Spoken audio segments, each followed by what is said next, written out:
You're listening to the official EFL podcast. Oh, O'Connell's mistake. McGinn. Green! Potts isolated. Lonnie goes for goal. And what a goal! Whitbread with a header. Alexandra tries an instinctive volley. Oh, what a goal that is! That is one of the greatest goals you will ever see at Wembley from Gary Alexander to put Millwall level. And just look at these fans. Hello, I'm Ben Turner and welcome back to the EFL Preview Show. This week, joining me to look ahead to the action in the Sky Bet Championship are former Luton and Stoke manager Nathan Jones and former Reading star and current Leyton Orient captain Jobi McAnuff.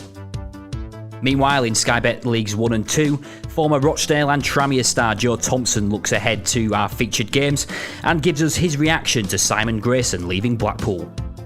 It might not be crunch time in the Championship yet, but things are definitely getting crunchier as we look ahead to Forest's trip to West Brom, a limping Leeds side's match at home to Bristol City, and in-form Preston take on Millwall. In Sky Bet League 1, we look ahead to the two managers hoping to pull off a miracle as Gareth Ainsworth's promotion-pushing Wycombe take on Great Escape hopeful Keith Hill's Bolton. And in Sky Bet League 2, it's 4th v 2nd as Plymouth face David Artell's Crewe.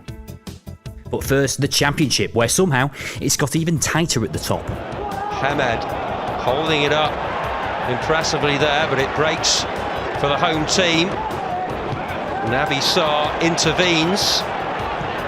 Early ball in, and it's Taylor! 1-0 Charlton! What an excellent goal that is as well! Fulham are looking for a winner here. In towards the near post and off the crossbar. Could have won it there for Fulham and put them second in the Championship tonight.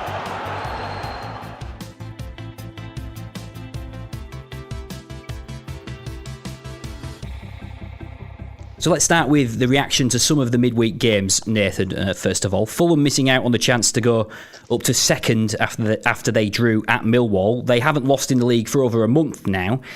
Are they a team, to fear now outside of the top two? Are they the ones that could be the biggest threat?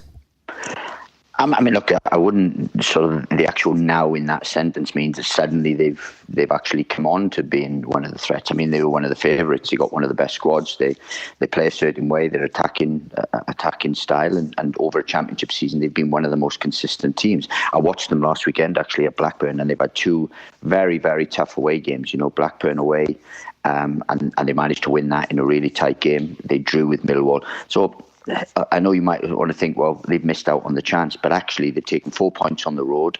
Other teams are losing in and around them, haven't picked up maximum points. So I think it's a good week for Fulham, I really do.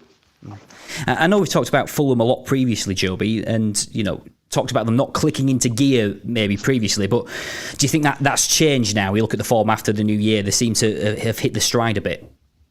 Yeah, I think the biggest thing with them was that spell of winning sort of 3, 4, 5 games on the bounce, where they just weren't able to do. Of course, they've dominated large periods of a lot of the games they've played in this year, and just in a few of them, they just couldn't find that, cutting edge, or when they did score one, couldn't keep one out the other side. So I think from their point of view, they've been very, very solid of late, conceding very few goals. I think particularly since, Michael Hector's come in, Kevin McDonald's, for me, given them a nice bit of balance in that midfield area, and they've had some really, really impressive results recently, and unbeaten in 6. It's all about momentum at this stage of the season, and really from their point of view, they are one of the form teams, and I'm sure Scott Parker will be hoping he can continue that run now. Brentford also up there, Nathan. Missed the chance though, drawing against Leeds to go up to second. Thomas Frank was quite bullish in the media before the game, saying that Leeds will fear them. I watched the game, and it's probably fair to say Leeds had the better of the game. Could that performance affect them now, and after they seemingly seemed slightly overconfident going into the match? No, I don't think it will. I mean, look, anyone sort of drawing with Leeds predominantly sees it as a positive result.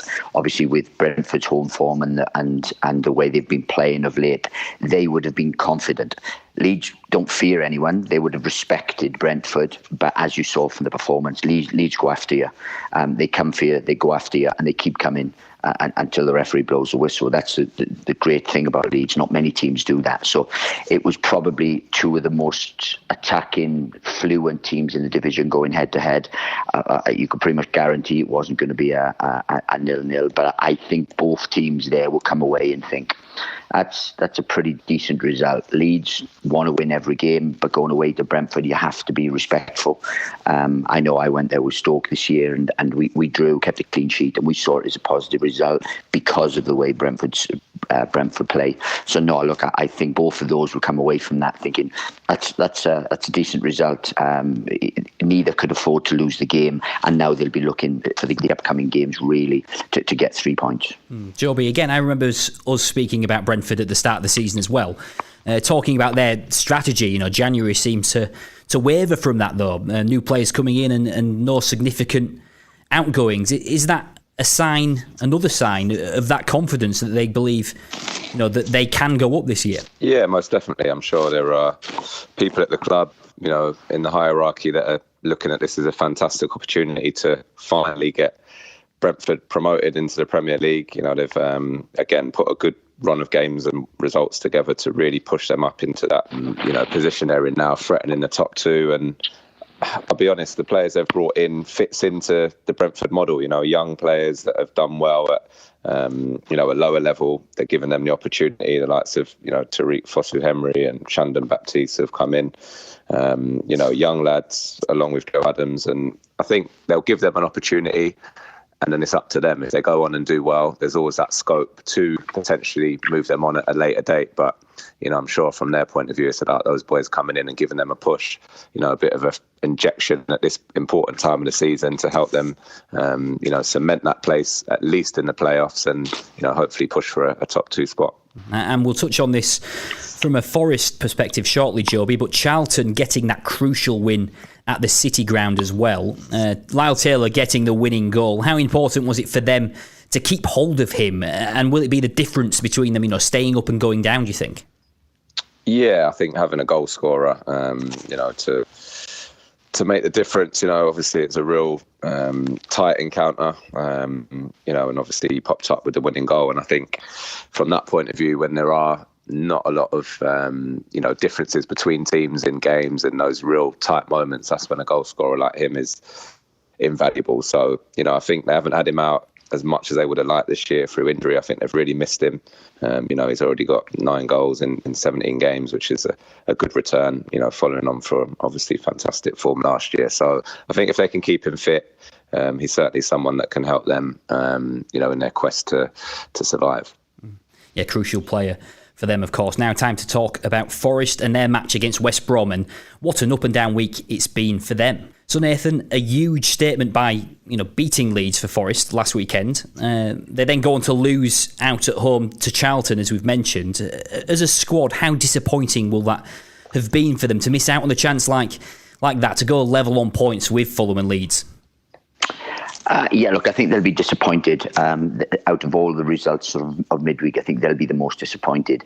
Firstly, because they probably would have looked at those two games and probably thought, if we can get 4 points out of those two games, it's a massive return. Looking at maybe getting a point at Leeds and beating Charlton and sort of taking advantage of those 2 home games. After they beat Leeds, I'm sure they would have fancied beating Charlton and gaining the maximum. But that's the Championship. There's no easy games. There's no games where you can, there's real bankers or anything, as you can see. And it's that stage of the season where consistency is everything. Games are coming thick and fast.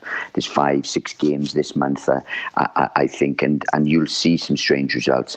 That, from the outside, you would have said was a strange result, but look, Charlton are capable of doing that, like any Championship side are. So I wouldn't say it was an absolute shock, but they'd be disappointed after beating Leeds to not then back that up in a game that they would have probably expected to win. Yeah, I mean, Nathan's touched on it there, Jobi, but yeah, a run of results like that for Forest, beating a team near the top and losing to a team nearer the bottom, just typical Championship football, isn't it?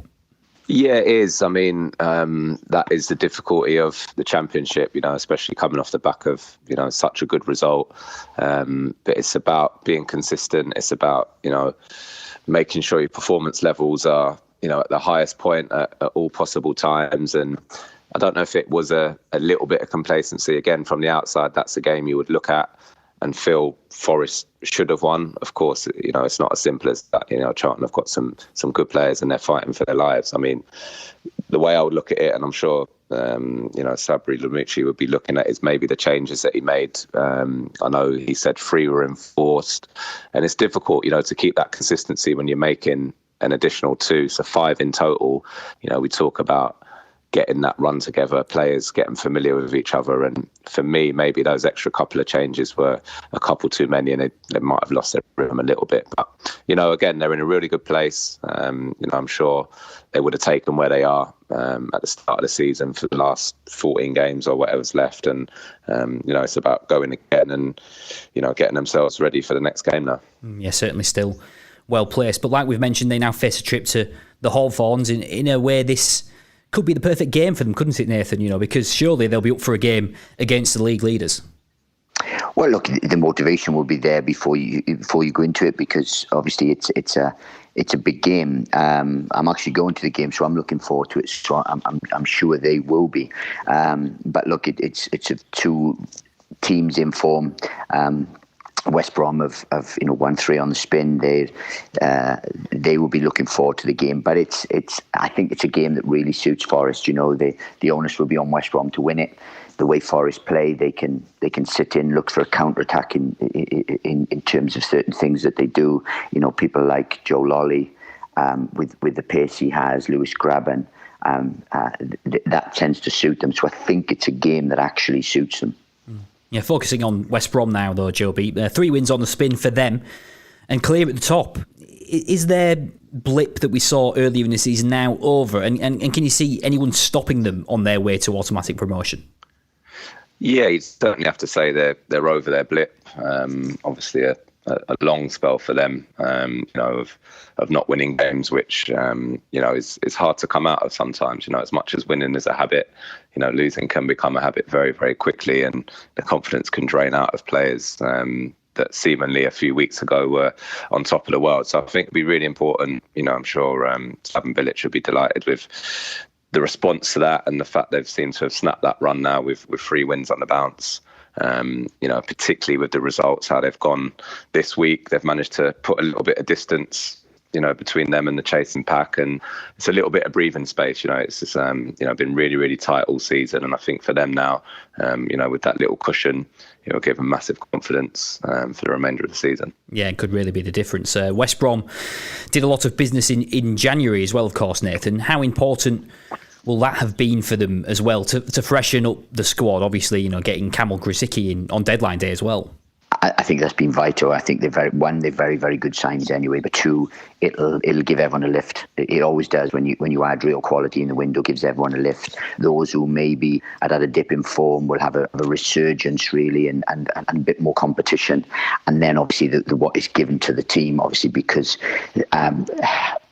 with the wide players that they have, and I think Dean Garner's picked up the odd injury now and again. Pereira has exactly the same, and if they lose any kind of form, then to bring in people like Callum Robinson, to bring in Kamil Grzycki, shows that they have real strength and depth, and they won't be weakened, which will be vital for the run-in, because the games will come, as we said, thick and fast. People will get injured, people will pick up suspensions, people will lose a little bit of form, and it's always important to have that real impact off the bench. And when you look at the bench, they have real strength in depth to bring on and to change games. Yeah, we'll get on to that now, Jobi.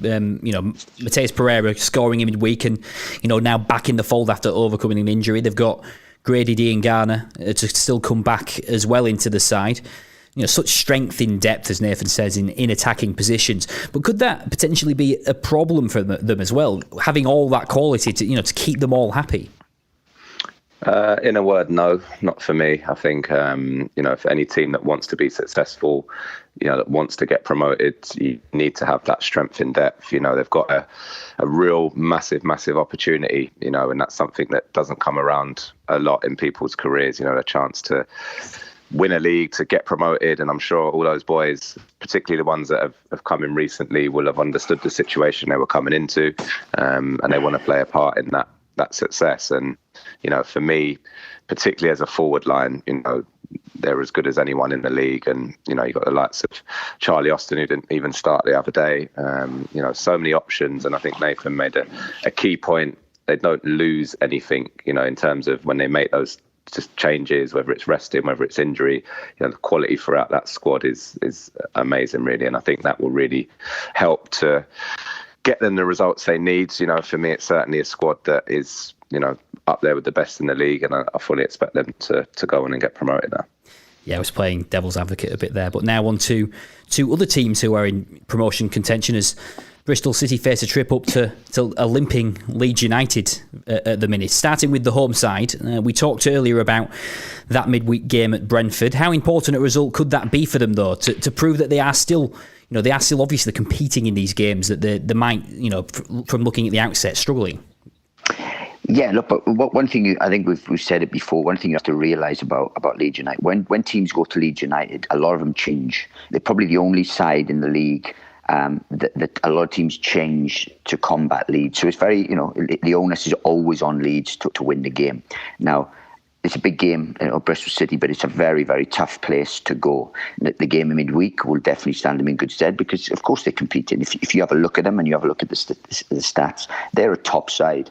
They're the ones that make the running in the majority of games. More possession, more chances. They concede less chances. It's just the way they play. They're always liable to get counted on, and teams can nick a goal against them. But they're the ones that keep coming. They're the ones who are always on the front foot. So they definitely compete in these games, in all games. And to be honest with you, they're the ones who usually take the initiative and the onus to the opposition. And that, over a 46-game period, is very, very difficult to keep maintaining. So they're going to have blips. The importance is they believe in the structure, they believe in what they do, they work hard, and they will get enough results, in my opinion. And like we said, got that point in midweek. But do you think Marcelo Bielsa has a point to prove, Jobi, after that? Obviously, he got some criticism after that Forest game about his approach. In the media this week, he's had people questioning that high-intensity approach that he adopts. I'll be honest, I don't think anything that anyone in the media says or asks is going to really overly concern Marcelo Bielsa. I think he's very firm in his philosophy, the way he wants to do things, and I don't think he'd ever waver from that, and I think that's important for a player to understand what the manager wants from you. I think that'll be crystal clear to any of those Leeds players, and I think from his point of view, it'll be we either succeed or we fail, but we do it this way because he believes in it. And again, I think having that clarity is something that, from my point of view as a player, is something I've always wanted, and I'm sure those players are exactly the same. Yeah, Nathan, though, there is a lot of pressure on Bielsa, though, to drop the goalkeeper Kiko Casilla after he made another error in midweek, which led to Brentford's first goal, of course. You faced a similar situation with Jack Butland earlier in the season when he was making mistakes. What should Bielsa's approach be in this situation? Firstly, I'd agree 100% with Jobi in terms of what he said. No outside influences will affect Bielsa's thinking. He has a way of doing stuff, and if he thinks that keeping Kiko Casilla in the team is the right thing to do, he'll have absolutely no qualms about doing it. Look, my situation was different. We had a top goalkeeper in Jack Butland, and that was making uncharacteristic errors and numerous of them. So in the end, we sort of took him out for his own good, really, in terms of not for his own good because he couldn't handle the pressure, but so that maybe it would freshen him up, maybe he wouldn't be thinking about stuff, so to maybe change his mentality slightly and then bring him back in. Whatever, Marcelo's far more experienced than I am. He will have, his own idea of what to do, and he won't veer from that. Look, we were very blessed as well. We had 3 very, very good championship keepers at Stoke, so it was difficult when one was making lots of errors to justify the other 2 about competition. I don't know if Bielsa has that strength in depth, and he trusts Kiko Casilla. And look, they don't concede many goals, so even though now he's made a few errors, they would get highlighted. But he must be a top keeper. Yeah, I think he's the club's highest earner, so a difficult one to drop in that sense as well. But Jobi, it's been a similar sort of week for Bristol City, coming on to them now, after that defeat at home to Birmingham last Friday night. They hung on for that win against Derby in midweek. A win would put them level on points with Leeds. Should we start talking about them as potential automatic promotion candidates now? I think Bristol, from their point of view, will be really, really focusing on initially getting back in those playoff places. Obviously, they're only off it on goal difference, but really cementing their position in there. At the end of the day, they're only 3 points away from the automatic places, and obviously a win would take them level on points, as you say. So, of course, there's a massive opportunity, as there is with every other team, really probably down to Cardiff, I would say, in terms of really mounting a serious challenge if they can put a good run together. Again, as we've mentioned previously, it's about that consistency and, doing it game after game, which for Bristol has been a slight issue this year. And, for me, I'd have them as an outsider to get one of those automatic spots at the moment. Yeah, a dark horse, certainly. But we saw them looking at the tactics, Nathan. We saw them change it to a 4-4-2 against Derby as well in midweek. Naki Wells getting his first goal in his first start for the club. Should they stick with that approach at Ellen Road, or do they have to change it up and try and do a Wigan maybe and sit back and frustrate Leeds? Look, I whatever you do when you go to Leeds, one thing you have to do is either be extremely lucky or defend well. So whichever formation or whatever tactics they approach, you have to defend well. You have to work hard and nullify Leeds' threat. I do believe you'll get opportunities when you go to Leeds, because of how they play. They're very brave. I wouldn't say they much take chances, but their structure is brave and bold and front-footed. So if you can combat that and then use certain strengths, whether it's a counter-attack or whether it's pace or whether it's individual skill, you'll get opportunities. But whatever they do, you've got to play well to get a result at Elland Road. And if they get in front, they're very difficult to peg back with the crowd and with everything. And look, they're a top side. So I can't second guess what Lee's going to do.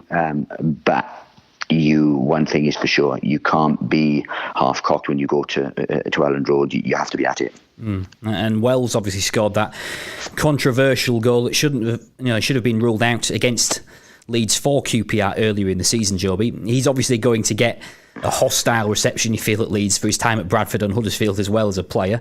How do you deal with that in that situation as a player going to a ground like that, knowing that you're probably going to be getting a little bit of stick? I actually really enjoyed it, man. It's for me a situation that you can go and you don't let it affect you in a negative way, but you can certainly use it to fire you up and give you motivation. Of course, from his point of view, he'd be desperate to score and maybe silence a few of the boos or the noise around him. So I'm sure he won't be fazed. I'm sure it's not the first time it's happened. And again, from a playing perspective, it's something that I certainly enjoyed, and I'm sure he will revel in it himself. Out of interest, Jobi, who gave you the most stick? Pretty much everyone that I left, to be fair. Watford fans give me a bit. Cardiff fans give me a bit. I did score against most of my other teams, so that didn't help either, I suppose. But did you celebrate? I was always respectful. I think I scored against Cardiff one year for Watford after getting hammered the whole game, and it was a last-minute equaliser. Can't help but celebrate. No, listen, man, I think when you're at a club, you obviously do your best for them. You move on for different reasons. Sometimes the fans are not privy to everything. But I think as long as you show respect, for the time that you had at that club, I don't really see a problem with it. I think it's different if maybe you scored a goal that had a real negative impact on a club, relegation situation, something like that, or stopping them potentially, improving. But again, as I say, as long as you're respectful, I don't see a problem with it. Well, Naki Wells certainly will be celebrating if he scores this weekend, that's for sure. Now moving on to another team who could be in the automatic promotion mix in Preston as they take on Millwall, Nathan. Should Alex Neil's side now realistically have that ambition, to be a team who could finish in the top two? Look, they probably will have the ambition. It'd be very difficult for them, I think, with the other teams in and around them, because the other teams around them, and I'm not being disrespectful in any way, have a few more marquee players who can sort of change a game. What Alex has done there is gather a team, recruit a team that play for each other, because they are a team. You look through their squad where they've recruited them from. There's a lot of lower league players there. Some, like Ben Davis, have come through Preston, but they know what they're doing. They're a team that's well drilled. They know what they're doing, and they do have quality. It's just not obvious quality. It's not high money ex-Premier League quality. They just have a wonderful, wonderful system. I love the boy Pearson there. Alan Brown do really well. Daniel Johnson, very fluid in midfield, but know what they do and work hard. They took the boy Barhausen from Morecambe, which was an absolute steal. But that's the type of recruitment they do. Andy Hughes from Peterborough. It's wonderful recruitment that they've done, and they don't. I would imagine that the team spirit there, the hunger to get up, would be the driving force there, not a team full of stars, and I really like them, and I really hope that they do somehow get up. But my sort of prediction and for what it's worth would be that their best chance is up through the playoffs because of the pedigree of the other teams around them. Could that be an advantage to them though, Nathan, do you think? Obviously a lot of pressure on teams like Leeds, teams like West Brom, from the supporters, etc., and from the owners to get promotion, but Preston, like you say, a different kettle of fish. Yeah, they are. And look, I think that their strength is collectively. No individuals, but collectively. And that is. So, yeah, they will count themselves as underdogs, I'm sure. And again, without being disrespectful. And they will go into those big games. But I think there's a belief there, You saw from the midweek a victory at Stoke, very tight game, even game. But, they stuck at it. They kept the clean sheet and were comfortable winners in the end, because once they got the second goal, it's very difficult to come back from that. I got to be honest, I've been an admirer of those since I went into the Championship. They sort of beat us in my first year 2-0, and they were the same sort of methodical, hard-working side that knew what they're doing, and that's a credit to the manager. And Jobi, they seem to have sorted out their away form as well recently, beating Stoke in midweek and Wigan last weekend. How crucial will that be for them if they are going to challenge?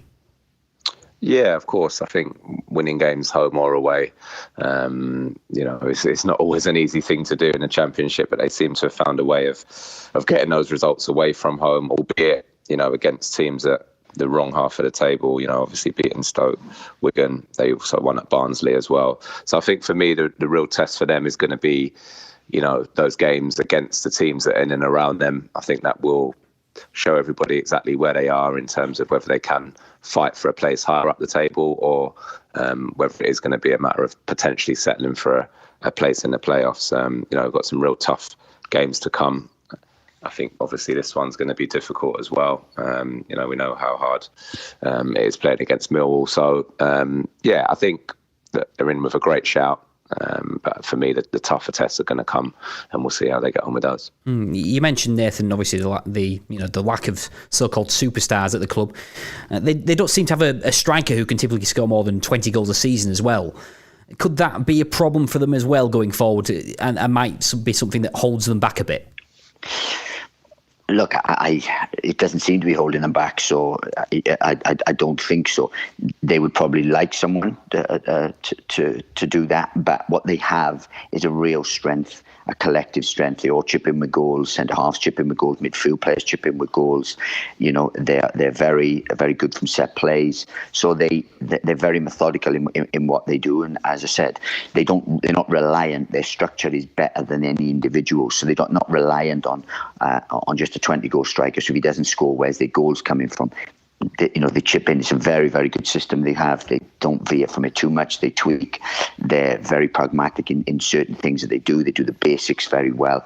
And to be fair, they have got good players that are very, very good Championship players. I think their structure is what gets them that.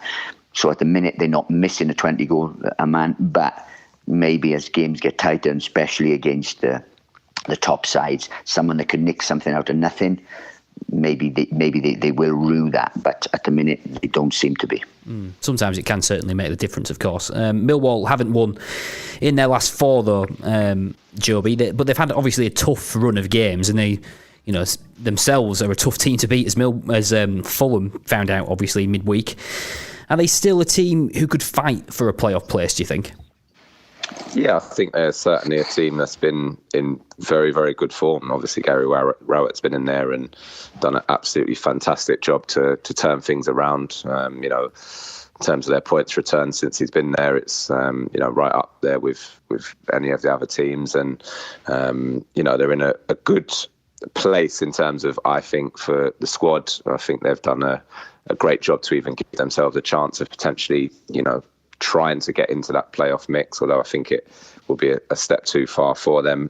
In terms of their recent form, they've come up against, 3 of the top teams in Fulham, West Brom and Leeds. And I think once you come out of that, it obviously doesn't get much easier with this game against Preston. But, I think they'll be fairly pleased with what they've done so far.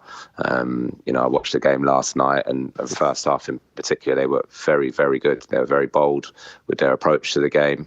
And they really took the fight to Fulham. So, it'll be a difficult afternoon. I'm sure they'll fancy themselves in terms of going up there and getting something. Although they haven't won for a little while, they're still playing okay, or they certainly did last night. And I'm sure that the manager will hope they can take that form into the game.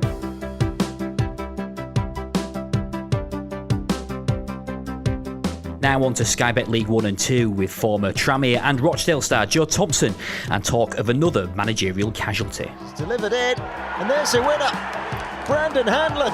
5 minutes into stoppage time, and Gillingham are back in the lead again, and they've surely now snatched all 3 points. So Joe, before we get into previewing the games, we have to start with the news of Simon Grayson's sacking at Blackpool. We talked about Stuart McCall last week and going back to Bradford, but how sad is it when a manager who seems to fit the bill and is well liked loses his job?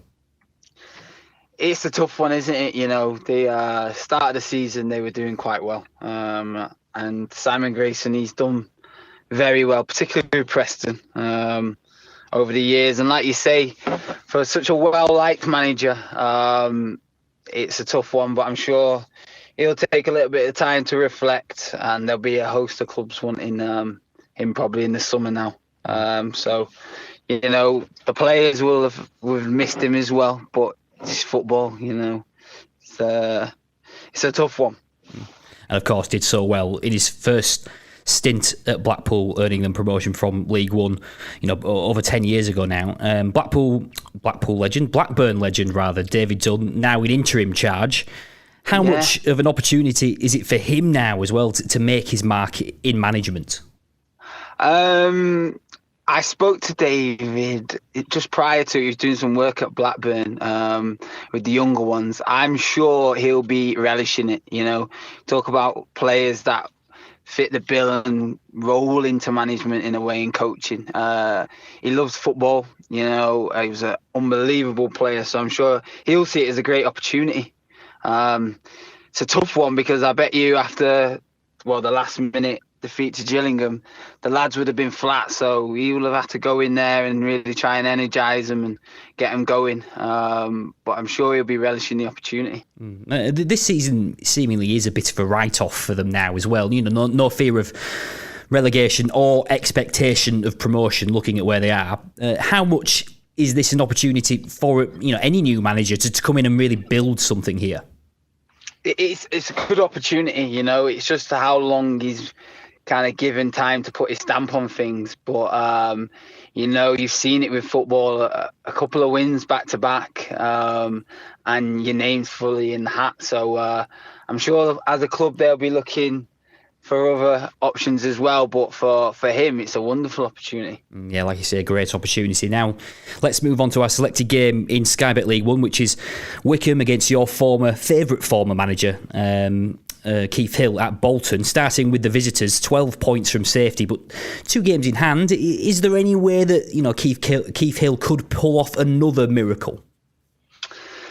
It's a tough one for me as I'm looking at it there, and the statistics, and I know they're not kind of mathematically relegated, but the writing's kind of on the wall. But I think for Keith in particular, he'll want to make sure that they do see it all the way to the end, and make sure they're doing it in a way they're showing that fighting spirit, and that character and that bravery. Because difficult, with the financial issues that they've had, and where they found themselves at the start of the season, it was always going to be a massive ask. Could anyone have kept Bolton up in that situation, do you think? I don't know. I don't know. I don't think so. And I think I'm quite an honest person. And if I was to look at that from, a fan's perspective, an owner's perspective, was it minus 15 when they started? Minus 12, minus 15? That's a massive mountain to climb. So I think for them and as a club, it's about maybe rebuilding in the summer, and taking stock. And I think from a player's perspective, you've got to look at it. It's a massive club. And I know a lot of those players are on 12-month contracts. So we come into the end of the season and they'll want to make sure from their kind of personal point of view that they are playing well. Because, tricky and difficult decisions need to be made at the end of the season. Yeah, a lot of incentive, though, like you say, for those players. But speaking of miracles, what a miracle it would be if Gareth Ainsworth was to guide Wycombe to promotion. They've been up and down recently, though. Are they still in with a shout, do you think, of getting in that top 2? They are. You've got to look at Gareth Ainsworth as a player. Had an unbelievable career, unbelievable professional, and he's been there for, I think it's 8 years now. So he's rode it through the good times and the bad, and it's quite nice to see a club like Wycombe stick with the manager, relegations, promotions. He knows that club inside out, so I don't think there's anybody better to potentially get him promoted. And like you say, it would be a miracle, a fairy tale if he was to do that. And they sat in 4th, so there's everything to play for. And the EFL's longest-serving manager, of course, but he doesn't have the biggest of squads, and there are a lot of big teams around them who are going for promotion. What's it like when you are, when you are playing for one of those perceived smaller sides, and you're punching above your weight? Yeah, I think it's always difficult because the games come thick and fast, and it's relentless, and so you do see some teams kind of run out of steam near like March, April time, but I think it's the old heads, the likes of Akinfenwa and Matty Bloomfield, have been chipping in with goals recently. You want that experience to try and guide the squad and the younger ones through the games, and that kind of managing certain moments in games. And I think they're going to be really important leading into the kind of back end of the season. Yeah, I spoke to Gareth Ainsworth earlier this year, and he highlighted the importance of the likes of Matt Bloomfield and Akinfenwa, like you just mentioned. Well, Bolton themselves have just won one of their last 10 league games, so a tough ask for them, rather, you feel. Sky Bet League 2. Now on to a huge match in Sky Bet League 2 as 4th place Plymouth taking on 2nd place Crewe. So a tight, so tight rather, in that top 4 in League 2 at the minute. Plymouth had that heavy defeat at Colchester last week. When you're going for promotion, can a defeat like that sometimes be a bit of a wake-up call, sort of like we saw in midweek? Definitely. I listened to Ryan after the game. I think he called it a reality check. And that's probably what happened. They responded to it really well on Tuesday night against Salford. But yeah, that reality check. And sometimes you need it. You'd rather it come now when you've still got games to spare and you can do something about it. So he'll be looking for him to bounce back and continue, because up until then they was in fine form. And like we said, they had that dramatic late win at Salford last the other night, scoring in the very last minute of the match. How much can that help you as a squad as well when you get that euphoria of a victory like that, especially away from home as well? It is, and that, like you say, last minute, that journey on the way home is so much better when you come away with 3 points. The team would have really been energised and galvanised after getting beat so convincingly against Colchester. And you look at Ryan Lowe as a manager, what he's done there is it's been terrific. Dealt with the Bury situation really well, I thought. And getting them promoted through all that pressure and all that financial issues. But he stuck with what he knows. He took a lot of those players down with him. And I think this weekend, Byron Moore, I know Byron was at Crewe and he's a very good footballer, a match winner at times. So he'll be looking for your likes of Danny Mayer and Byron Moore to come to the table in a way and start picking the points up as soon as possible. And for Crewe themselves, obviously in incredible form. So many players who've come through their academy as well in their squad. Is there a sense of no fear in that team when you've got so many good players coming through?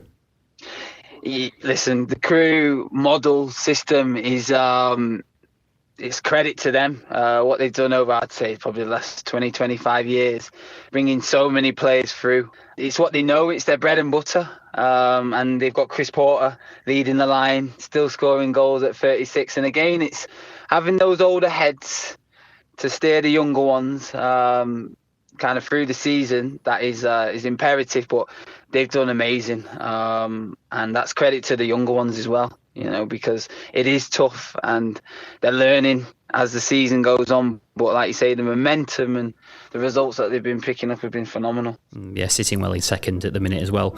Joe, thanks again for your time and have a great weekend. No, my pleasure. You too. Well, thanks again to all my guests on today's show. Remember to like and subscribe and leave a review if you can and help other people find the show. See you again next week.